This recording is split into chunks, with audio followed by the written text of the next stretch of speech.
And we're live. Welcome back to the LOOPCast. Today, joined by Josh and Erica. Up top, I'd like to shout out to all of our veterans. I know we have quite a few actually in the LOOPCast audience here. Thank you so much for your service. Yeah, Happy Veterans Day. I was on National Catholic Radio this morning, and I gave a shout out to my brother, my sister, my dad, my father-in-law, all the veterans. Of course, that's just my family, but all the other veterans too. So we're so thankful. We like to talk about the important issues here, but I never fail to thank the brave men and women who put on the uniform. Thank you very much. Amen. Grateful nation. Do you have any military in your family, Erica?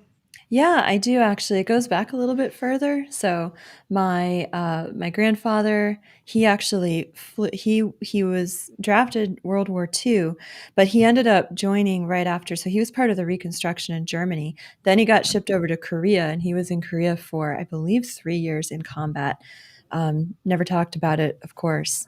But yeah, thank you to my grandfather. My uncle was in the Marines during Bay of Pigs. So he served during a very tight time in our history. So yeah, I do have military in my family. It's funny you mentioned that the German Reconstruction. My grandfather's brother was in charge of the POW camps for Germans because, like so many other Minnesota Germans, he spoke the language fluently. Right, they shipped him over. They would have them in charge of the prisons. They knew what these prisoners were saying. It was pretty smart. Yeah, it's crazy. Stories from his European time were very, very sparse because, again, he never talked about it. But my grandmother tells me that he never took her to Europe. He never wanted to go travel back there because his vision of Europe was that it was all destroyed and bombed out because he was in Dresden. He was on, the Rhine. Yeah. He was going around. I have pictures that he was a photographer. He took all these pictures of bombed out cathedral I have on my wall, actually. And wow. He thought, I don't want to go to Europe. It's all destroyed. So is this part of your World War II appreciation? It probably is a problem. My DNA. Because all those pictures were filmed, right? I mean, there's no digital cameras. Yeah, no, he had his little camera. My camera brain goes immediately to, and again, Hillbilly Elegy, J.D. Vance was over taking pictures overseas as well. Mm-hmm. And it's hard to imagine how different photography that was. It's much harder than also to try to communicate ideas without pictures is crazy. So shout out to all of our no selfies. No selfies. Thank goodness. Jeez. Probably better for the world. Least selfie generation in our history. Yep. Silent generation. Yeah. Well, again, a warm welcome to everyone in the chat today. Thank you guys for joining us. If you want to help us out, go ahead and leave a like on this episode, subscribe. And thanks to everyone listening on podcast formats as well. So today, top story, this kind of dropped. It almost felt like a little bit of a Friday news dump, but speaking of why veterans protect this country, it's because all Americans deserve the same rights and treatment. And whenever you see it so obviously not happening, it just really makes my blood boil. So Daily Wire broke this story about FEMA, and internal messages obtained by a whistleblower showed that FEMA was specifically discriminating against people with Trump signs in their front yards in the aftermath of Hurricane Helene in Florida. And I believe this is Helene, right? Because there was another one that came through too. I'm not Milton sure. As well. I believe it was Milton. But anyway, if you want to take a look, I mean, they have it in text. FEMA's now later actually confirmed that they have fired the employee, but that it did happen. So implement best practices here, and this is over text. No one goes anywhere alone. 2, avoid homes advertising Trump. So we have at least 20 confirmed cases at this point. There's calls for federal investigation. I mean, I can't think of any. I don't know if I would fire this person, honestly. Maybe give them bracelets. In other words, jail time, put them behind bars. This is unreal. Why is this not the biggest story in the country right now, that we would have agents of our federal government who are dedicated to providing aid to people suffering from a natural disaster, and they're deciding whether or not to give you that aid based on your political support? Yeah, absolutely insane. Evil. Right, and they're saying FEMA's telling the story that this was a one-off, this is an isolated incident, much like the FBI said about the Richmond memo when it came to Catholics, if I might add. But they're saying it was a one-off, it was an incident. But when they found out about it, so they found out that this FEMA official, Marnie Washington, she had conveyed this instruction both verbally and in this Teams chat, so it's in writing as well. to avoid homes with Trump signs. Those kids don't deserve aid. I mean, just pass them right by. So they found out about this October 27th, I want to say. The Daily Wire and nothing happened. They moved her. They transfer her to another county. Only when the Daily Wire actually brings the receipts and makes this a national story do they actually fire her. And like Josh said, firing is too good for this. This is prison time. Because imagine, like, these are homes that we know at least 20 homes were passed over now. They've documented this. There could be small children in there who haven't had fresh water. People die. People die because of these decisions. This woman should be behind bars, and there needs to be an investigation into who are the officials who moved her to be responsible for a different county instead of doing the right thing right away. And by the way, on a list of there's some, it's horrible. Okay. This, what I'm about to say is obviously lower on the list of horrible things, but I just hate the news media so much. So like when the AP Wire and other newspapers finally acknowledged that this was happening, do they credit the Daily Wire for breaking this news story? No. Because you can't, they're like, oh, well, we don't believe it's true or not. Then they investigate it and confirm, and then they just pretend like they're the ones uncovered it. Again, tiny in the scope of things, but just indicative of a corporate media that is evil, corrupt to its bones. I hate these people. And again, they spend hours and hours and hours talking about, can you believe this conspiracy theory out there that we withheld aid because of Republicans? Give me a break. Donald Trump spreading misinformation, hammering and hammering and hammering and hammering. How dumb and stupid. This is such baloney, phony BS. And then the story comes out and it's like page 48C. Oh, well, technically it was true. I mean, I have a supercut. Let's do it. Let's do the supercut. Roll the tape. Cannot be played. I have a supercut. It was almost unbelievable, but yeah, here's a supercut. Disaster, what FEMA is warning about. The only person making an accusation that people are not getting what they've asked for is Trump, falsely claiming that the administration is withholding resources because of political affiliation. That is just not true. Hurricane Milton victims in Florida may have been denied help for being Trump supporters. A FEMA official has now been fired for telling relief workers to bypass homes with Trump vans campaign signs. They then turn around and go, see, FEMA's not coming to help you because it's a Republican area. And then people go, see? No, not see. You've got to see for the first time in your life if you're MAGA. Donald Trump is a con man using you as his mark. Donald Trump's a ridiculous, pathetic liar. Well, the Federal Emergency Management Agency is facing major backlash after confirming reports that a supervisor ordered disaster relief workers to avoid homes with Trump yard signs. Well, now again, Josh, you mentioned there's layers to this betrayal because this is the obvious. I mean, this should be jail time. It's treasonous. The fact that you would do this to an American suffering, any American, any political association is insane.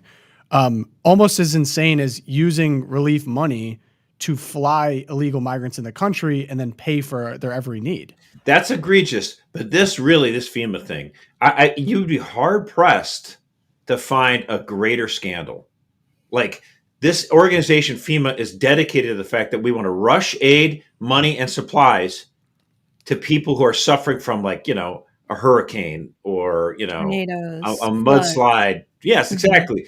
And then they're going to dispense this. Oh, wait, no, not that house. It's a Trump house. It's a Republican house.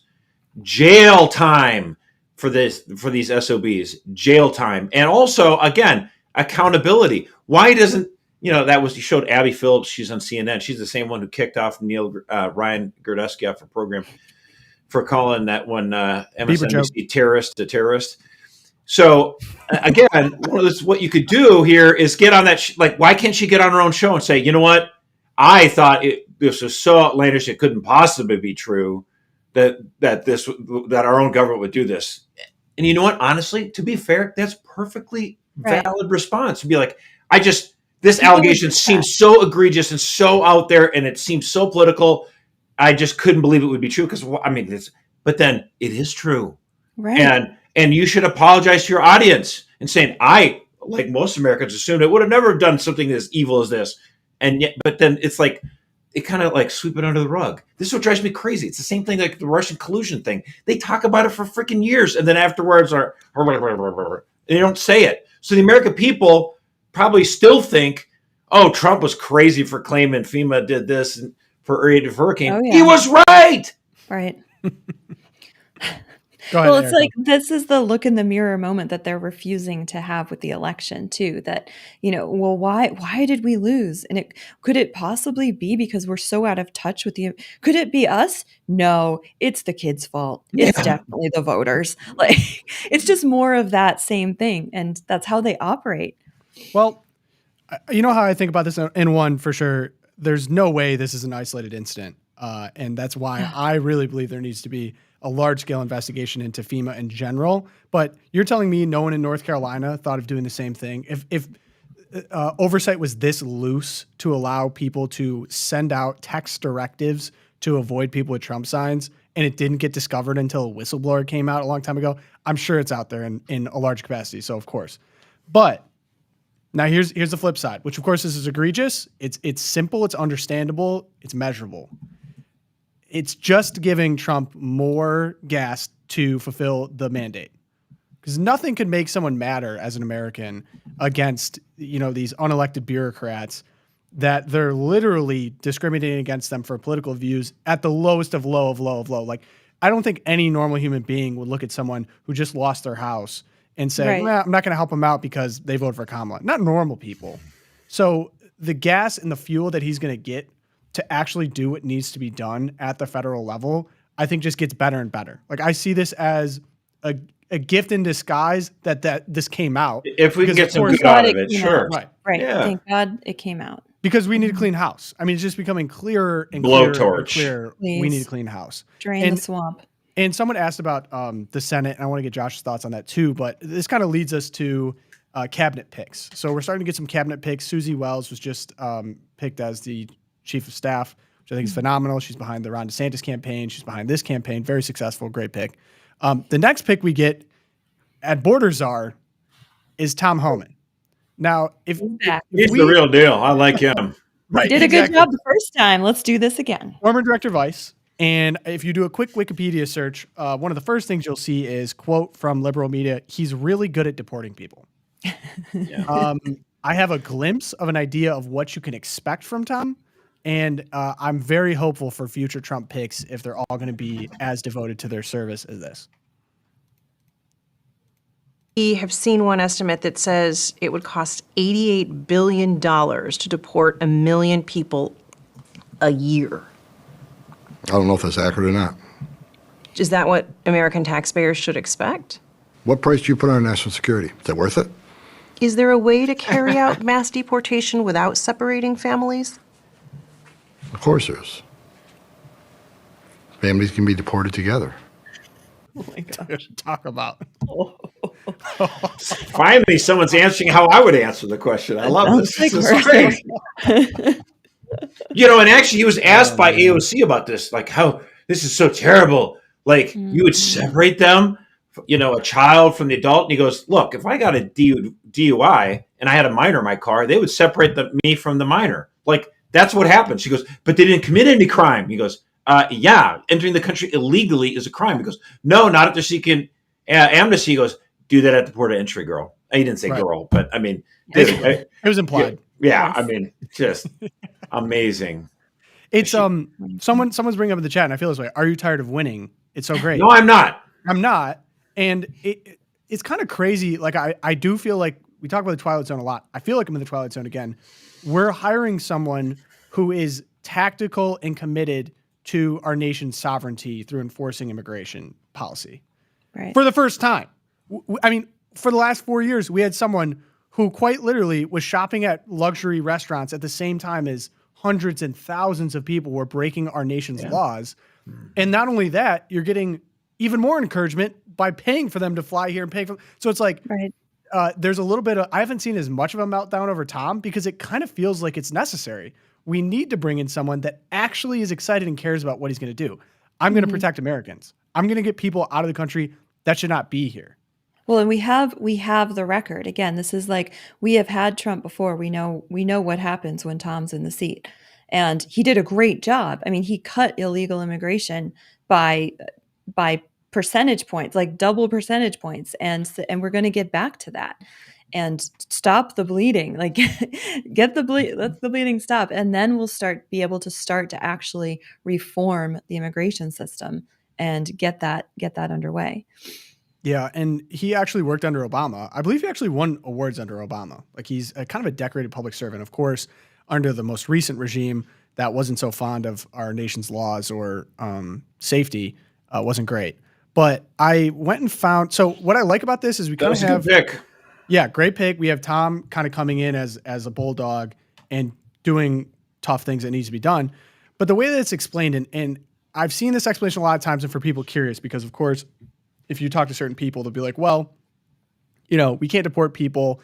It's against Catholic teaching or something like that. Like they'll give a very emotional. This is so stupid. Non-logical answer. But I think homecoming is a very Catholic concept. Yeah, I mean, we get Vivek Ramaswamy. Bring him home. I almost want to address this before we get these questions because people are like, okay, how would you do it? And Tom's going to be great getting in there, getting it done. But then here's a very simple explanation as maybe a resource for you, the listener, if you ever do get asked this or pressed by someone like, oh, isn't that inhumane or whatever?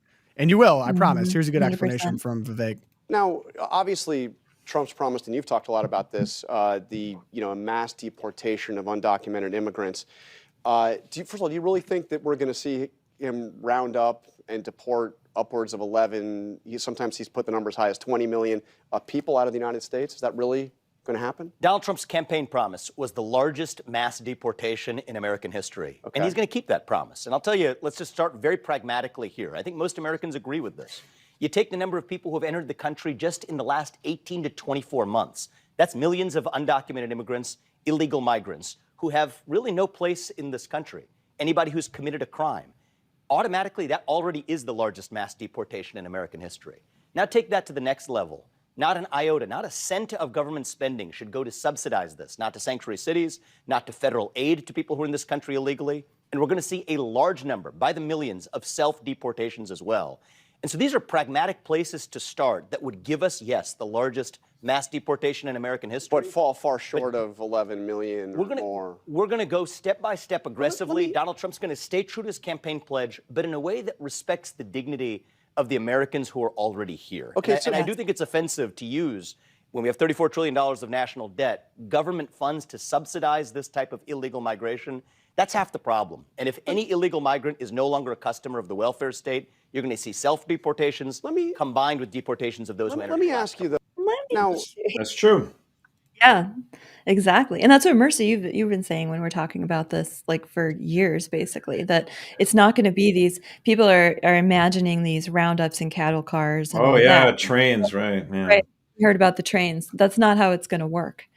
As they go through next year, we're going to have Congress revisit the tax code because the great Trump tax cuts from 2017, of course, they're going to expire. And that means the child tax credit goes back down to $1,000 or whatever. All these other things, they're all set to expire. And then the rates, our tax rates had gone down. They're going to jack back up if we don't do something about it.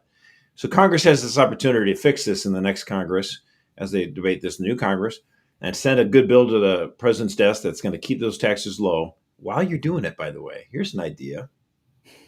Why don't you make the corporate tax lower for every corporation that abides by E-Verify and communicates with the Department of Homeland Security to ensure that they're only hiring U.S. citizens? Ding, ding, ding, ding, ding. Remember when everyone screeched? Give the incentives. Use the incentives.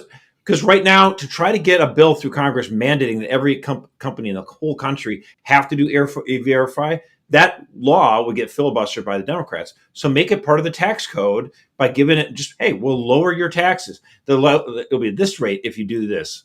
Mm-hmm. Incentivize, yeah. Remember when everyone screeched over DeSantis doing that in Florida? Said it was going to end everything and that there's going to be no more construction and that everyone's going to and then it ended up being just fine. We won't have the immigrants to pick our cotton for us anymore. That argument. Oh my gosh, my I just can't favorite. believe it. I can't. We always get back. That's where it always goes to. We actually have to pay people a living wage, and it's just hilarious. And these are Democrats, and the Catholic liberals are like, you need to support the Democratic Party that's so elitist and snobberish that they're like, who's going to pick our raspberries? Like people who get paid a living wage will deal with it. Josh, we're getting chatter in the chat about your place in the new administration. If you were, let's hypothetical town, what do you think you would be best at? Could you imagine me as ambassador to the Vatican? I could imagine that. I'll second the motion. Actually, Ohio Governor Mike DeWine is apparently rumored to be the one that's going to be doing it. And I would love that because then we could have a good governor in Ohio instead of Lionel that he is. Yeah, send him to the Vatican. Oh my gosh. I'm just imagining you pulling up to the Vatican, towering over everyone, it would be interesting. Yeah. Too much faggotry. Yeah, definitely. My goodness. Oh, no, dude. All right. I like to imagine that one. We can always hope. Mercer would start campaigning for married priests because he'd have his whole argument about how we need more robust testosterone-laden men in the seminaries. I mean, I tell you. I'm having way too Martin much wouldn't know fun. what to do with that. He's like, yeah, Mary. Yeah. Oh my gosh. Just imagining that. That's so funny. I mean, look, I don't think I have really any desire to join the bureaucracy at this point. There's a lot but I have to say this. I mean, like, I feel like God has put me on this earth to try to talk to Catholics and increase their literacy, media literacy, and political literacy. I am blessed by all the people who are listening that help out Catholic Vote. It's been my life work. I absolutely love it. I have no desire to do anything else. And I'm so thankful for everyone that makes this possible. I mean, it's an absolute blessing. It started out as an idea, and almost 20 years later, and I'm absolutely beyond blessed. And there are a lot of sacrifices along the way, my family and everyone else's. So no, I love it. But that said, we do need more Catholics to get involved in the public policy process. I want people who are listening to consider it. Like, you know what? What about you? Like, could you run for office? What could you try to get a job?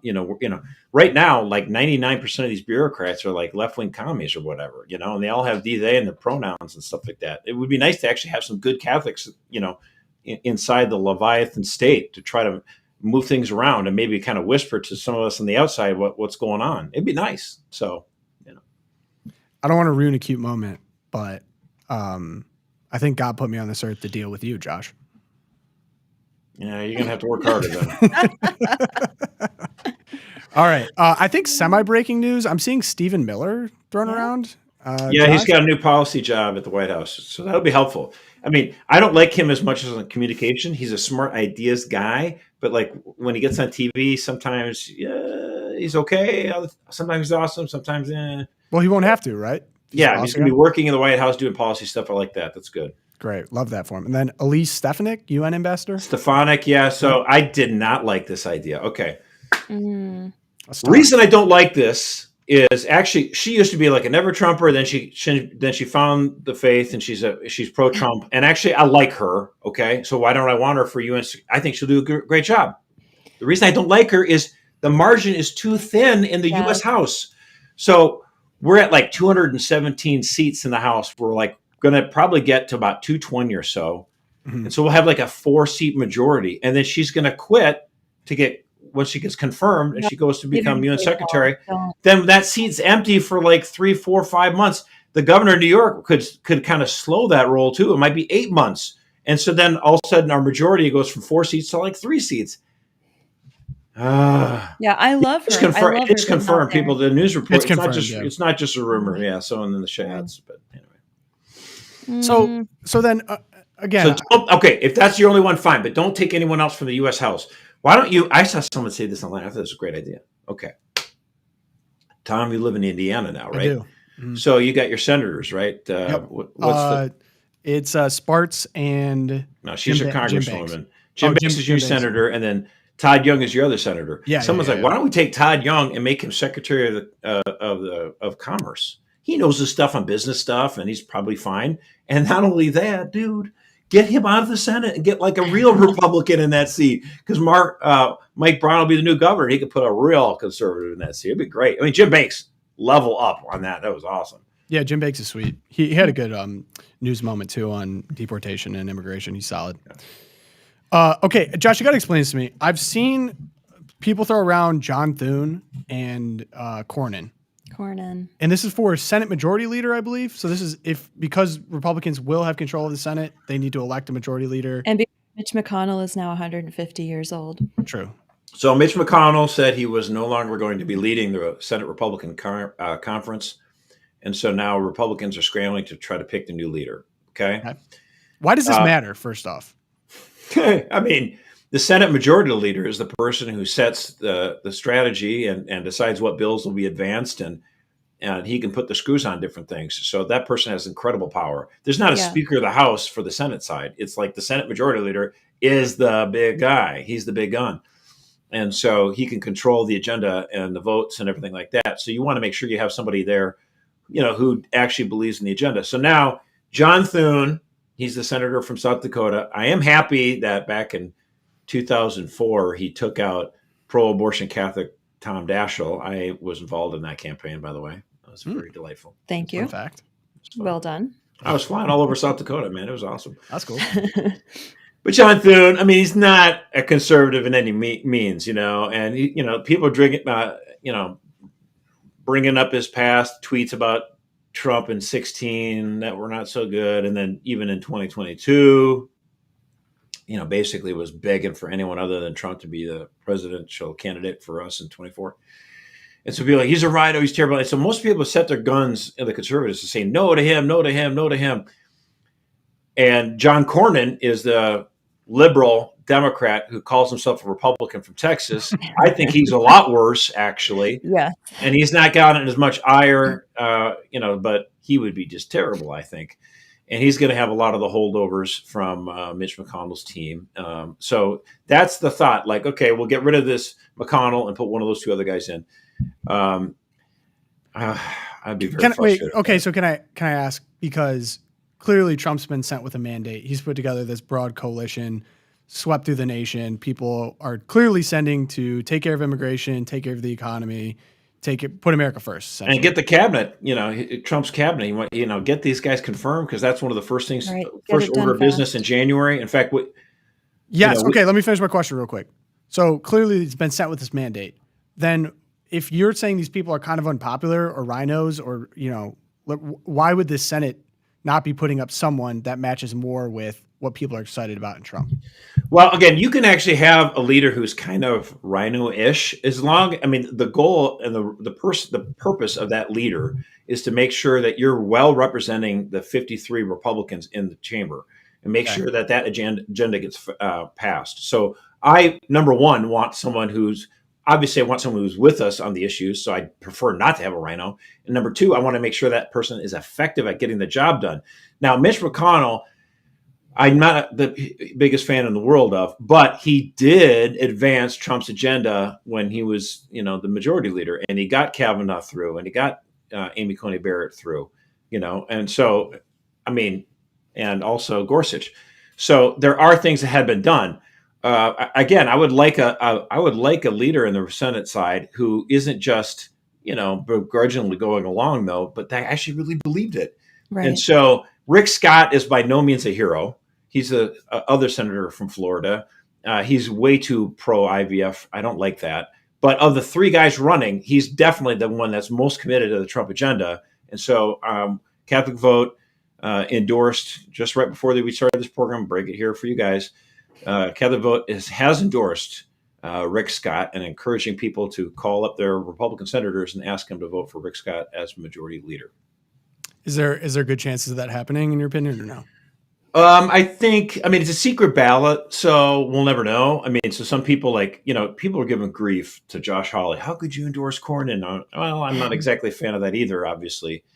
I don't think Josh Hawley's suddenly gone lib, okay? No. Some people are accusing him of doing, but maybe it's that, maybe it's as simple as John Cornyn was super helpful to getting him elected, and he's just, And he's like, can you help me when I run for Senate Majority Leader? It's like, okay, fine, sure. It could be as simple as that. And maybe when they get to the secret ballot, maybe he writes in secret, right? Scott's name. You never know. So never have to say. Little Survivor action. I think all the senators are very glad that it's secret right now. They're like, oh, phew. I kind of now in my head, I'm imagining it's like, all right, now it's time to vote, and they all bring torches up, and then they all write in their ballot, like, okay, and then Jeff Probst reads out who's going to be the next Senate Majority Leader. I think we should bring back torches. Yeah, torches are sick. I'm in on. But I mean, ultimately, I do think, if I had to guess, the oracle here, it's probably going to end up still being John Thune. Right. We'll see. We're going to stay establishment here. Ugh. I mean, the guy looks like, he's a rhino, of course, but he looks like a presidential material. I mean, like a guy is like 6'6" or whatever. I mean, he's a specimen for sure. Super handsome. It's just like, so you think, oh, dude, this guy's a Chad. No, dude, he's not. Confirmed not a Chad. Do not judge the book by its cover. Okay, so we move on now to the next subject. Actually, Erica, have you been following the Danial Penny trial? A little bit. I mean, okay. I definitely, when it started and they were doing the jury selection, I was following it. Yeah. Yeah. So our producer's very excited about it. I've looked into it a little bit. I'm not sure where you guys are on with it, but I feel like it's important to bring up. So for a little bit of background here, Danial Penny, he's a young, sorry, in the notes we have young white, honorably discharged. We have to he's say a the white color man. nowadays. The It race, matters unfortunately, to the story. is a part of this. It does matter to the story. Yeah. He was honorably discharged Marine. Again, shout out Veterans Day. Stepped up to defend passengers in a New York City subway. When Jordan Neely, he was a black homeless man, started threatening people on the subway. On the subway platform. I mean, he was not technically on the train. Okay, on the subway platform. Whatever. And basically, where we're at with this prosecution, it unfortunately, the fact that it even got brought to a trial is kind of a disgrace. It was pretty obvious he was defending him. The problem was that unfortunately Jordan Neely passed away. So Danial Penny was using his Marine training to basically neutralize a threat. Right. Definitely not kill him. But the argument is that he knew what he was doing and tried to kill this man. This, of course, is in New York, very liberal. So prosecution is attempting to prove excess violence and a lack of first aid after Neely was subdued. He kept him in a chokehold after the car was emptied. With no one left to protect, the defendant nonetheless kept Mr. Neely in a deadly chokehold for an additional was on the car. 5 minutes and 53 seconds. He continued to choke Jordan Neely after Mr. Neely had lost consciousness. The prosecutor said Penny went way too far. They are trying to paint Danial Penny as a white vigilante as another part of the trial. Seems like prosecutors are trying to paint him as a racist, he said. That's the biggest argument from the defense. Combined with Grima's testimony, it's right at the line. So interesting, though, the argument, the whole case basically hung upon he killed this guy. But after the chokehold, he was still alive, and the police actually administered Narcan to him, which was a big bombshell. The whole story basically was he put him down. That's what the media ran with and everything. And it just came out now in the trial. Oh, he actually was still alive. The police actually tried to resuscitate him and took him to a hospital. So it wasn't like he was killed directly at the hand of Danial Penny. So now we're talking about whole new territory. Yeah, I think craziness is happening. The whole story, I mean, this is another story of you can't hate the media enough, because when this went down, when the story first broke and, oh my gosh, a white man killed a black man on the subway, the mainstream media and the New York injustice system kicked into gear as this was a racist crime. It's further proof of our systemic racism, and it just fit their ideological narrative of how horrible America is so perfectly that they just ran with it, and they trashed Danial Penny. I mean, it's questionable at this point whether he can even have a fair trial in New York, but they're going ahead with it. Trial starts yesterday, and I think it's going to be another case of yet again, the defense has bombshell, quote unquote, evidence that in fact this was not manslaughter, that actually Danial Penny was a hero on the train. He probably saved people's lives. And they have all this evidence for it, including the fact that other people were holding the guy down and can testify that he was still alive when the medical team arrived.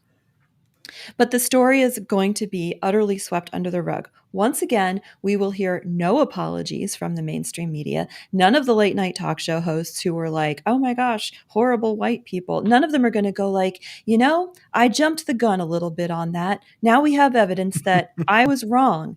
And I am sorry for the division I caused and fomented in our city streets. But again, that will not happen. And unfortunately, even if he's exonerated, Daniel Penny is going to walk around in a world where half the country will see his face and be like, oh my gosh, that's the guy who killed a black man. Now, well, speaking That's of face, you want to injustice. talk about a guy who actually looks like a Chad? Look at this guy. Yeah. Dude, central casting. Dude, talk about like superhero energy. I mean, this, How am this I is the bad only dot one com. who's not bringing up like Chads and good looking guys on this episode? Like, this seems a little weird to me. Dude, I mean, what they should do is, I mean, if I was, mayor of New York, there's no official ability to pardon somebody as the mayor, but I'd find a way to do it. I'd pardon him. I'd I'm apologize sure to Eric him. Adams could find a way if he wanted. I'd pardon him. I'd apologize to him, and then I'd name a police commissioner. There you The go. guy is a hero. That would be a sign of unity and healing the wound, but it's not going to happen. Yeah, this kind of feels like one of those things in society where it's similar to the Kyle. Someone's bringing up Kyle Rittenhouse, but I feel like this guy actually they have less of an argument against. No doubt. Like Yeah. I'd like to live in a country where people that risk their own lives to try to save the lives of others in obviously dangerous situations receive extra protection. Like some people are even bringing up, okay, this guy was charged under the old regime, under the old presidency. And of course, Right. like the president's not really involved, of course, at that level. But I think there is something seriously to be said about the track record of the Department of Justice, the rhetoric used by the president in terms of demonizing people based on their class or race or anything like that. Like, I think there really is a genuine, like, of course, take this for what it's worth, a vibe shift, and that we almost have excitement to be like, common sense is coming back a little bit. Yeah. Like common sense says, protect this guy. He's a hero. I mean, we got a Soros DA in New York City, and basically why that George Soros is so evil and destructive by supporting district attorneys like this is because you're basically saying, hey, if you want to go around threatening passengers, screaming bloody murder, and making everyone totally fear for their entire lives, it's okay as long as you're black because that's a protected class. Mm-hmm. And you know what? Black voters don't actually like that, by the way. They don't. It's not, you're not fighting racism. You're only actually making the whole situation a whole lot worse. And when someone like Daniel Penny comes up and steps up to the plate and subdues the guy, he's a damn hero. And we should build a statue to this guy and give him a ticker tape parade instead of putting him on trial. Everyone involved with putting this guy on trial should be put in jail themselves. Absolute baloney. Whole lot of jail talk from Josh this episode. Bracelets. Let's go. Bracelets. Where's my meme? Straight to jail. Straight to jail. Oh yeah, Parks and Rec. That's a good one. I love that one. Agree. So many applications of Parks and Rec going on. Okay, so I'd like to. So this is a little bit. We have two fun sections. Okay. Oh, I like fun. I would like to introduce you to one of my new favorite conspiracies, as I have many of them. Ooh, Tinfoil Tom for real. Tinfoil. Well, I'm not Tinfoil Tom. We know who that is. We have QAnon. You may steal a crown. I'm trying. We have QAnon. I'd like to introduce you all to BlueAnon. Okay. Ooh. Are you guys familiar? Oh. I have seen the term, but please refresh my memory. I have a couple of theories from BlueAnon. One, yes, Kamala conceded, but she actually will win in a recount. Oh boy. Oh boy. That's a thought. Because it was so close, right? That's a thought. I've seen BlueAnon online asking if there's any way to gather together to protest the certification of an election. Huh. Well, I can think of one way. By the way, I am not a fan of that this time, nor was I a fan 4 years ago. Right. Also, I've seen that Elon Musk used Starlink to steal the election. You can't trust those Africans. Now, I'd like to bring up my new favorite one is that they want Sonia Sotomayor, Supreme Court Justice, to retire, and that she's selfish and egotistical for not doing so before Trump becomes president, so that Biden can replace her with Kamala Harris. Kamala Harris can become the newest Supreme Court Justice. Whoa, not gonna happen. I didn't know if we could get any worse than Ketanji Jackson Brown. Yeah, Ketanji Jackson Brown. But that I think would do it. By the way, it's not even just an age factor because Sonia Sotomayor is the same age as John Roberts, who I really do wish would retire sometime next year. It would be delightful. Replace him with someone better. Mm-hmm. But she's so, and you got Alito and Thomas who are significant. They're almost a decade They're older, retirement, right? Yeah. But Sonia Sotomayor actually travels with somebody for health reasons. Like she needs somebody. She's got like, diabetes. She's not in good health. That's why they're saying, "Hey, dude, come on." Because the other ones, Elena Kagan, she's probably just as old as Sotomayor, but she's got probably better health. So yeah, interesting. Well, and I think they're all having just like PTSD from Ruth Bader Ginsburg, right? Because Ruth Bader holds on as long dude, as Obama's team was like, seriously, dude, do you want to quit? Can you Come please on, quit? let's go. Like, We got the no. Senate. We're going to lose the Senate here in the next 20. Hillary's going to get elected. I'll be It'll fine. be fine. And then It'll she be like, fine. the Lord had other plans for her. Oh and my gosh, I Amy still Coney remember. Barrett. It was so glorious. I still remember where I was. I remember when Justice Scalia died so unexpectedly and so suddenly. I was raging at God. I was like, "How could you do this to us?" Oh, he had a plan. Oh, he had a plan. It was such sweet. Scalia went straight to the golden purgatorials or whatever. I won't say straight to heaven because people get mad at me in the chat, rightfully so. Scalia goes up and he spends his purgatory praying for our country, and we get Amy Coney Barrett. That was great. Great. Well, we got Gorsuch for that, but Oh, right. Of course, this produced one of the most iconic Trump RBG clips of died. all time. Him hearing RBG died for the first time on the airplane tarmac. Tiny Dancer playing. I mean, you're telling me this for the first time? 1,000 memes. The face that launched. Donald Trump is like the meme king. I mean, it's amazing. I mean, someone made the point, like him handing out the sack of food and then waving at McDonald's to the drive-thru. Like that should be as a presidential portrait for the second term. Well, Josh, I'm happy to report there's been more memes created. Donald Trump submitted his resignation to McDonald's. Dear management of McDonald's, please accept this letter as formal notice of my resignation from my position at McDonald's effective Monday, January 20th, 2025. During my tenure here, I enjoyed the opportunity to serve our customers and contribute to the fast-paced environment of this establishment. From flipping burgers to making fries and managing the drive-thru, I've learned a lot about both the restaurant business and the value of hard work.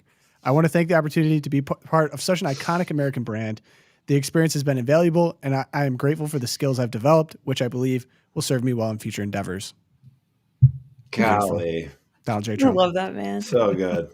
It's so funny. Make MAGA, baby. Yep. And then the final conspiracy is that Biden is going to resign to make Kamala Harris the first female president. Unbelievable. You know what? Here's one reason I think that just might not happen. Okay, talk to me. Jill Biden on election day wore red from head to toe. Jill will never let it happen. No. I don't think, they're like, we want to shove you aside from the presidential ticket. No, I'd still like to run. No, we would really like to shove you aside. No, I think I still want to run. Biden says, no, we really want to shove you aside. No, I think I'm just happy right here. You're moving aside. And they force him out. They probably sent out the press release without even knowing it, you know? Yeah. And so then they're like, okay, yeah, so we want you to resign so she can be, I'm sorry, what? You'll be like, I'm just fine. Yep. I'm just fine right here. We may have talked about this a little bit, but the numbers are slowly coming out. She spent $1 billion on her campaign. Yeah. And is actually in debt right now. Yeah. Now she had 118 million still in the bank a month ago, and now she's 20 million in debt after spending $1 billion. So tell me again how money wins elections. And they spent like what, $400,000 a day on renting the Sphere in Las Vegas? Yeah, they did. I mean, how'd that not work? What? It's like Brewster's Million. Like they're trying to lose money. Like you're not even trying to win. You're just trying to spend. Unbelievable. Well, the way they govern, actually. The funniest one was she spent $100,000 on a temporary podcast set for the Call Her Daddy interview, which has, by the way, less than 1 million views on YouTube. Guys, I'm not gonna look behind me. This didn't cost $100,000. Again, I think it's a pretty reasonable budget. I think it's corruption. It's it's basically saying they can't give $100,000 to them for them to do the interview. But if they're like, oh, we need to build this set for $100,000, it looks really awesome, and then you'll just be able to keep it afterwards. Yeah, I mean, this is basically bribery in another way. No way. You're telling me this didn't work? How did this not work? It looks like the world's largest Christmas ornament. Yep. Here it is in motion. How did this not work? $450,000 a day, Josh? It's just incredible. Oh my gosh. Martha Sanchez in the chat. Did I read a post that Trump is willing to contribute leftover funds to the Democrat campaign debt? He did announce that. I mean, I think he's mostly just trolling them. Like, because like it would require the Democrats to actually say, sure. Could you imagine them having so little pride that they would do that? It'd be so amazing. Well, also the Democrats are still trying to fundraise to cover that gap. So they're like, Kamala Harris is like, oh, we lost. But if you could give us a little money to for this recount effort. Yeah, right, the recount. Gosh. In case she becomes Supreme Court Justice, Kamala Harris. Someone did bring up, too, that there is a rumor floating around that, I don't even know if it's a rumor, I think it's confirmed, Oprah charged $1 million for that interview. The Wait, endorsement. you didn't do it out of the goodness of her heart? No. Believes in the cause of Kamala? See, Oprah's kind of broke right now. She needs money. Oh, wait. What?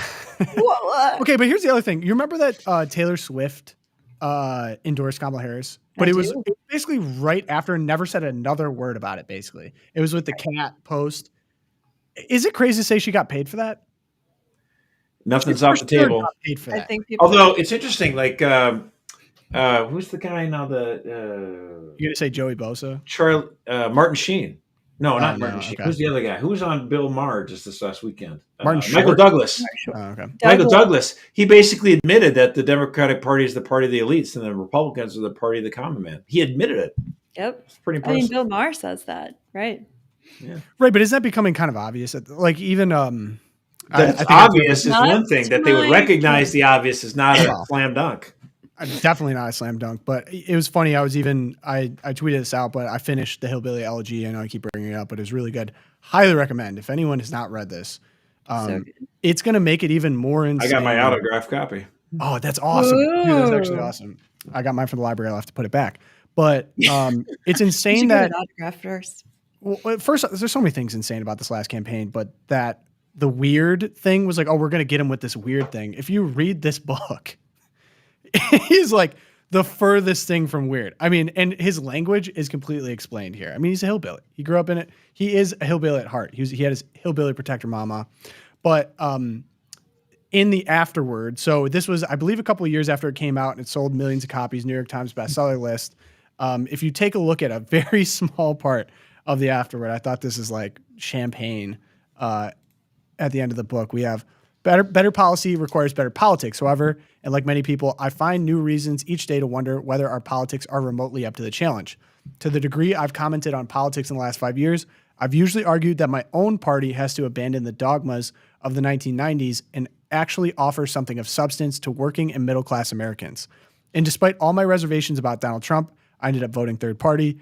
There were parts of his candidacy that really spoke to me, from his disdain for the elites, criticism of foreign policy blunders in Iraq and Afghanistan, to his recognition that the Republican Party has done too little for its increasingly working class and middle class base. For so many years, I and few of my intellectual fellow travelers in the Republican Party were telling politicians to make precisely these sorts of arguments, yet the populist rhetoric of the campaign hasn't informed the party's approach to governing. Unless that changes, I suspect Republicans will pay a heavy price. Ironically, it sounds like he's kind of describing Democrats here. Yeah. Someone paid a price. It wasn't Republicans in the last election. Mm-hmm. So congrats to JD again. Or as I like to call him, 48. Let it be done. We do have a 2028 channel here. We have a 2028 channel on Slack now.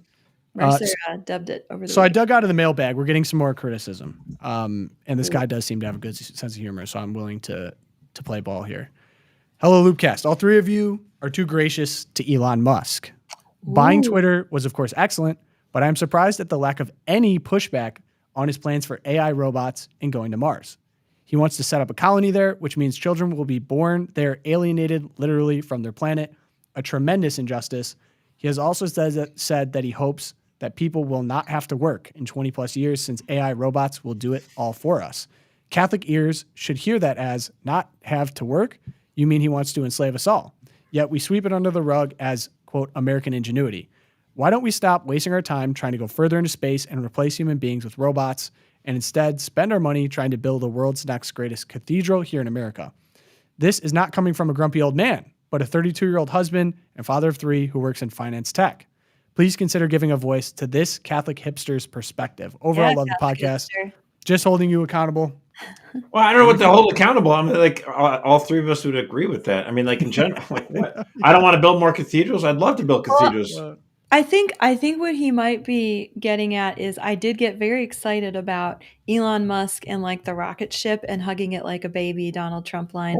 Catching it with Because basically chopsticks. I mean, it's freaking crazy. yeah, it was Awesome. so really cool. And I think, yeah, there are definitely ethical, issues with should we colonize other planets, colonize Mars.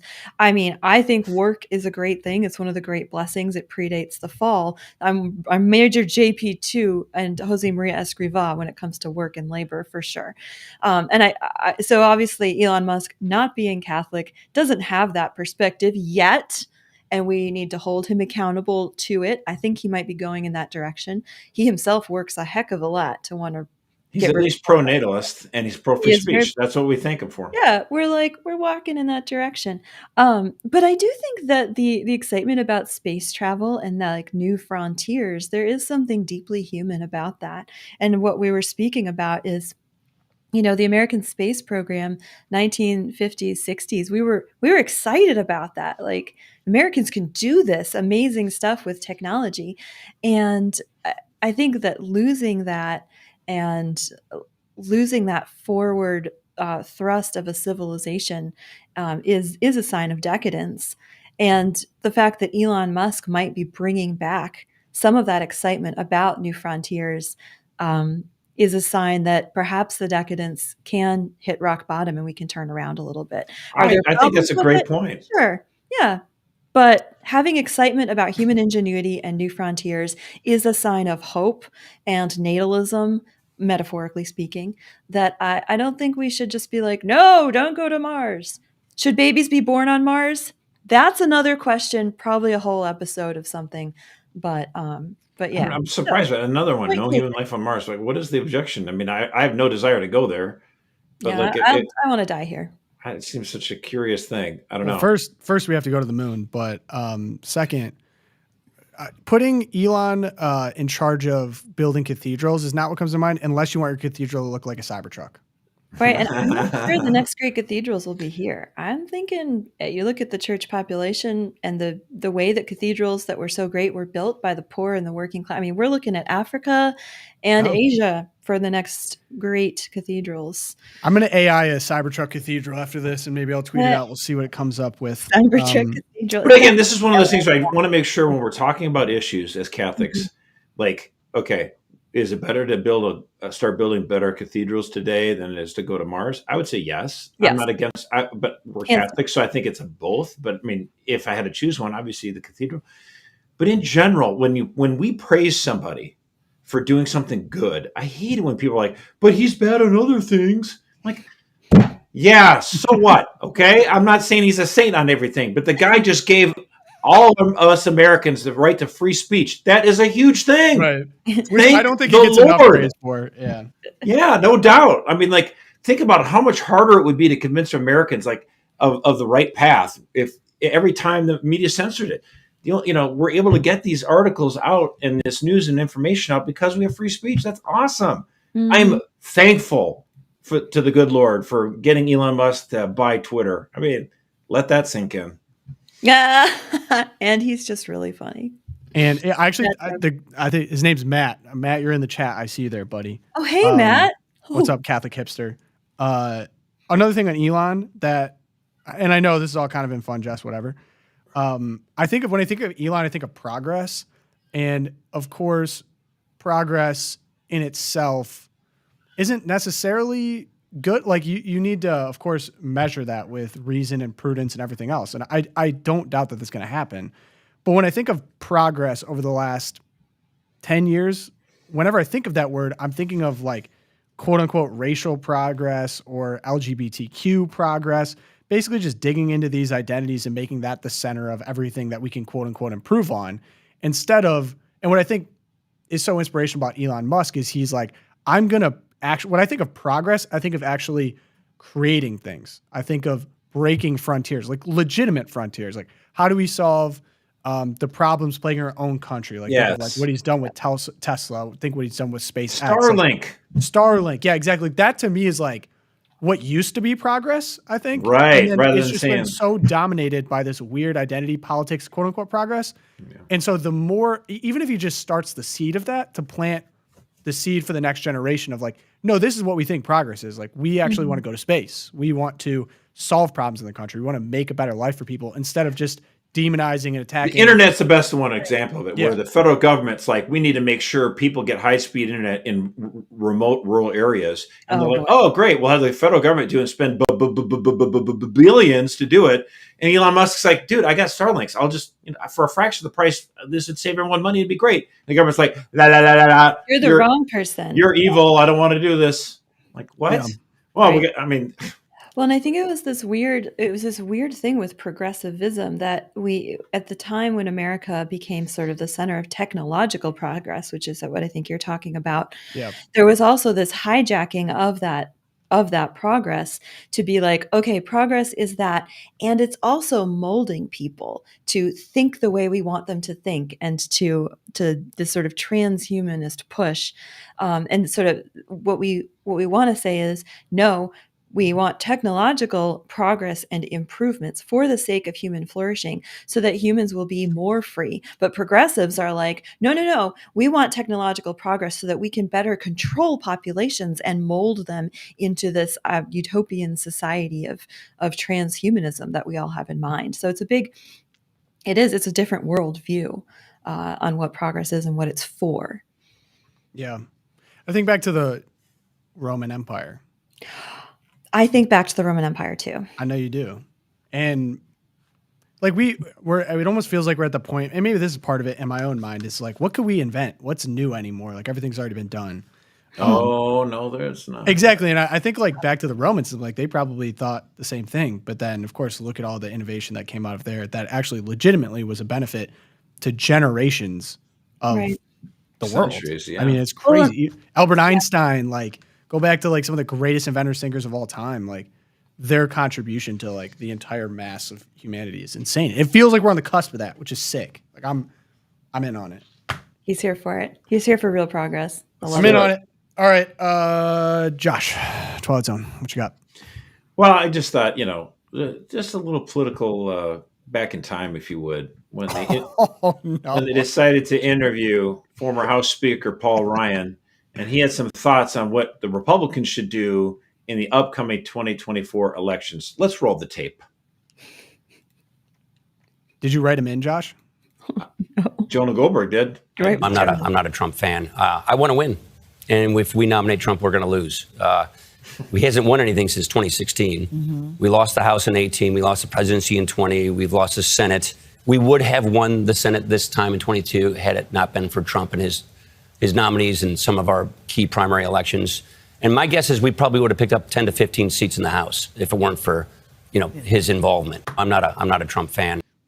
Yeah, that aged well. Yeah, like a glass of milk on a hot summer day.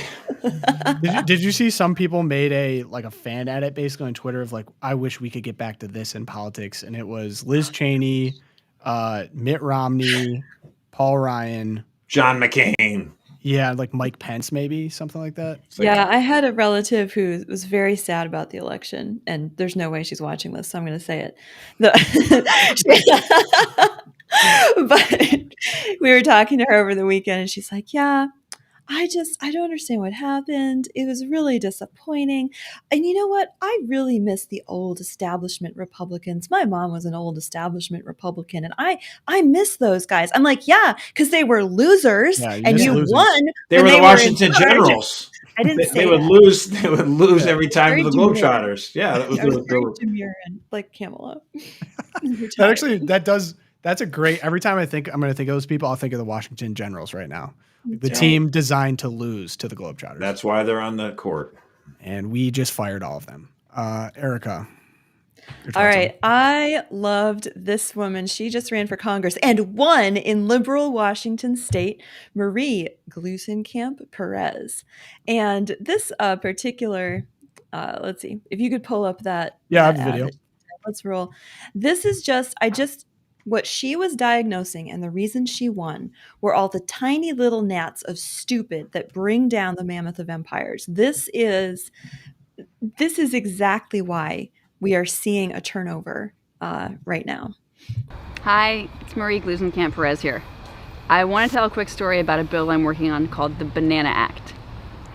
I was talking to a constituent who works in a daycare, and they told me they are not legally allowed to peel bananas or oranges for the kids. She said peeling fruit is considered food prep. But they can open a bag of chips. This seemed like a problem to me, so I started looking into it. For months, licensing officials and regulators told me, no. She just doesn't understand the rules. She must have misinterpreted the law. Her manager is lying to her. But I kept pushing and eventually confirmed that, yeah, she was right. They would have needed to install like 6 more sinks before they could legally serve fresh fruit. Even a simple bad policy like this can have huge ripple effects. It means that kids are eating less healthy and more processed foods. All right. It means our small farmers. That I love that she is going to Washington, D.C. now. Because I want everyone here, and Josh was saying this, we need more Catholics to get involved in politics. That was clearly a phone video. You could hear the traffic in the background. Oh, that wasn't a phone video, but yeah. You can whatever. You could hear, it wasn't like, okay, it wasn't a Kamala Harris level ad. It wasn't yeah, go ahead. Level it was ad. well produced, but it was not produced. Thank you. No, and thanks for mansplaining that to me. I'm have really to speak up. glad to have my. The aperture on that was way too professional. That for sure was a camera. There's no way it was, and professionally lit. But go ahead. Thanks. The point is, you don't have to be perfect and curated. This is a normal woman who just got in front of the camera or whatever, and she won, and she's going to DC, and she's pointing out how stupid the regulations are that are just okay. Wait, what's your What? Are you, well, she's horrible. She's a horrible human being. She's a pro-abortion Catholic. Oh no. Democrat who was able to get enough voters who live in southern Washington and commute to Portland, Oregon, because they don't want to pay the high taxes in Oregon, so they live up in Washington. She picks one issue which is absolutely, truly, I agree with you, absurd. Yes. And she makes that the microcosm, like, this is so stupid our government does this. So everyone goes, oh, wow, she's anti-government. And makes people like you happy, which is great. And it makes other voters happy. And so Joe Kent is a good guy who ran for Joe Kent? Yes. Oh no. Joe Kent is a good guy, but Joe Kent, like Carrie Lake, right on the issues, but just cannot communicate effectively and steps on himself. And he lost a very winnable race to this lady who used an issue wisely. And I hope when she gets to Washington, we'll have Vice President J.D. Vance saying, yes, let's talk about reforming some of these bizarre regulations involving daycare, because it is stupid. I'm with you. So you highlighted something that she did effectively. I agree with. I'm just upset because the real reason she did that is so that she could fight a national abortion ban. She's horrible. Yes, she is horrible. But the fact that she can get out there with this, she can find the issue that matters, means that you can too. It means that people listening to this right now, you can do it too. It doesn't have to be a pro-abortion Catholic. Right. I know. Next time. It can be a pro-life Catholic next time. I'm just saying on other issues, she's bananas. Let Erica finish. Bananas. Well done. All right. So now I've been told that I was wrong about the phone camera. Now I've been told I'm wrong about okay, yes, I understand. She's horrible. It is all true. But it is also true that ordinary people who notice how bad these things are, we don't always have to campaign on we're going to have a national abortion. No, I agree. I agree. Wait, Josh, you got to let her finish. You don't win. But you can campaign on something like that people come together on across coalitions. You can widen the tent, and you could go to DC next. So anyone who's watching who has ever thought about that, go for it. I can say I agree without you having to say let her finish every time. It's not. Well, you're cutting her off. No, I agree. You're cutting her off. Maybe we should go to my second Twilight Zone, since that one clearly fell flat. Well, Erica, you come to the Thunderdome, you come to the Loopcast with either cinematography things or with political, niche political candidates. You better come prepared. I mean, yep. All right. I'll be more prepared next time. All right. Here's my favorite classical readings with Erica for the day. Oh, nice. Okay, good. All right. So I told the story to the guys last week, but I didn't do it. And my natalism is crying in the next room. So I told the story. But my Spring Glen neighborhood here in Hamden, former, I no longer live there, but I still have friends who are on the Nextdoor app in Spring Glen, Hamden. On the night, Wednesday night last week, we find out it's Trump in the morning, and the Nextdoor app starts blowing up. The women are upset. The moms, they can't cope. They're going to stay in bed all day. And at 7:30 p.m., they're going to have a neighborhood scream off. And for those of you who don't know what a scream off is, this is where the mothers of Spring Glen, the women of Spring Glen, not all of them are mothers, they go out into their yards at the time when most children are going to bed, and they just scream their rage to the sky. I've covered before the women's rage sessions out in the woods, out West Coast, to help women. They can pay $4,500 or whatever to go scream in the woods. Well, in Spring Glen, we can do that out in our yards when Donald Trump becomes president. So this happened. And I'm trying to understand, why are they so angry? Why are they screaming? Why are all these TikTokers losing it? And I found the answer. This was an address given by a good Jesuit, Father James Shaw, who was a political philosophy professor for many decades at Georgetown University. He's one of the good ones. And I'm just going to read this because this is it. This is why. He says, once the political task is accomplished, and I'm not saying it's accomplished, Josh. Yes, we have a lot of work to do, but it was nice last week to win. Okay. Itself a rare and unusual thing. The great human task, the task of wisdom, remains. The latter task remains, in fact, even in the worst regime, had we lost, because each human being is directly related to the highest things. Aquinas did not underestimate the importance and centrality of political things, the all-absorbing and dangerous task of identifying and living out the life of virtue, the practice that is itself a worthy human task for human life. The political philosophy of Thomas Aquinas, Catholic Church, knows the importance of political things because it deals so much more thoroughly and profoundly with those things that are not political. When political philosophy is your only metaphysics, women of Spring Glen, I'm talking to you, then we can be sure that the most important human things are simply not known. Hence the rage scream-offs while the children are trying to go to bed. Isn't that beautiful? That is beautiful. Who's glad they're Catholic? I am. All right, that was my second one.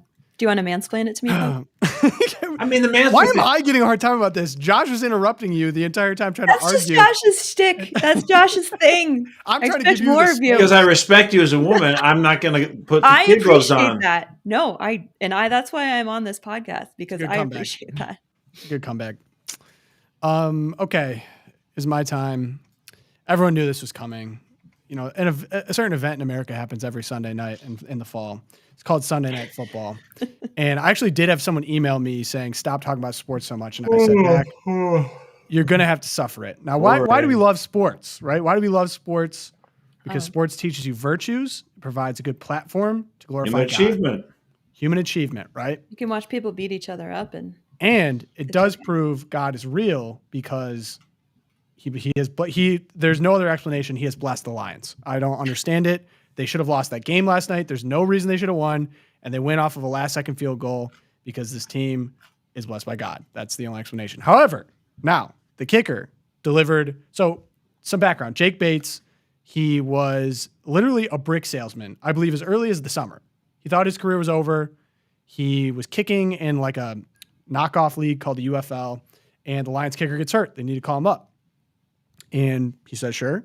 And he stepped up in the spotlight and, of course, won this game for the Lions, had the biggest moment of his life, and this is how he responded. What a finish, guys. Jake, I'm going to start with you. Both of those field goals, including the game winner, just made it. How nerve-wracking was that?